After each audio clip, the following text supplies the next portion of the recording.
Good afternoon. This message is not so much for the people of my own country, but perhaps for the people of other countries. It's come to my attention recently that a number of things have occurred. One, somebody stole weapons from my administration. Two, these stolen weapons are in contravention of numerous protocols and treaties to which the United States is signatory, as well as moves that have been made within the last year that were affirmed by other countries of concern. Three, I did not authorize these weapons to be used in any capacity. They had been confiscated. They had been cataloged and inventoried as part of an evidence, as well as a demonstration of how evidence can be misabused if it is not appropriately secured and used for that which is intended, which is evidence of crime in an official proceeding to prosecute. But at a certain level, prosecution can take any number of forms. And we are in a situation where there is a need to understand an appropriate form of prosecution, up to and including, if necessary, a formal declaration of war. Now, I had noticed at some point in time in the previous year that there were announcements of heads of state that had contracted COVID 19, which, as I have said since the onset, I understand to be a biological weapon, and that the announcement of individuals of concern in specific cases I understood had a direct correlation with events in my life, including in my efforts to prosecute crime as crime. I made public announcements about this at the time.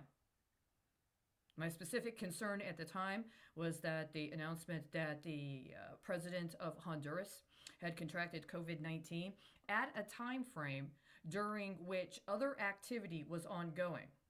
But there is currently information available online that discusses the world leaders of concern that had contracted or had been diagnosed with COVID 19 as of October of 2020.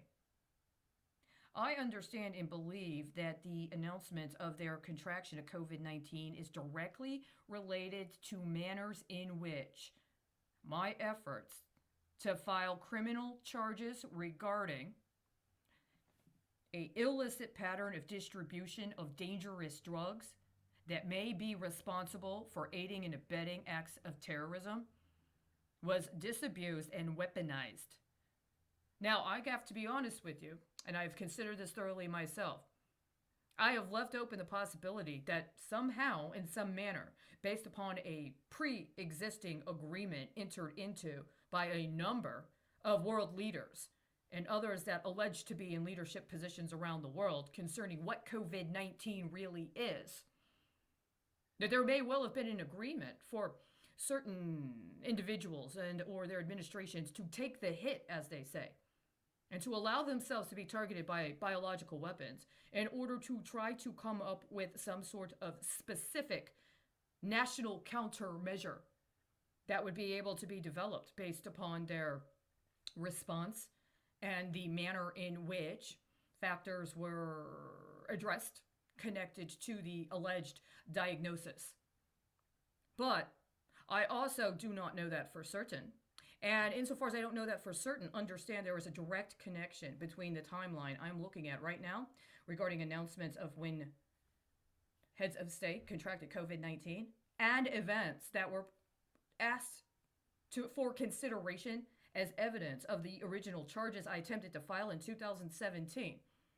Some of them are to the day, including what would be 3 years to the day of certain events that I said demonstrated a pattern of racketeering activity. Others that are within 72 hours, which demonstrates another element of this pattern of racketeering activity. But every date, every person I'm looking at right now is directly connected to in a manner that I can understand.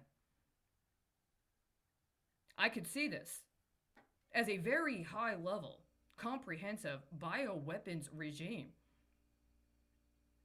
I know where the codex is. Now, is it acceptable to use this?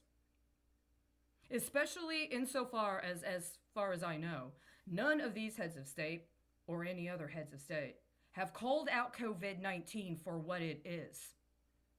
If you acknowledge that your country is under attack in regards to acts of terrorism that are using biological weapons to target you or your people through you, and you make a response, that is one thing. But to go along with an artificially contrived ceremony of subjugation and murder and try to call it a health pandemic, well, you've self-selected. And that's kind of where I am right now. Now, as I've said, there's a very important deadline that is coming up on a global level for many people, but also in terms of what's going on in the United States and what's going on directly and immediately in regards to the timelines I already know had been established and specifically correlated as part of a conspiracy to attempt to position me in the very position I'm in now.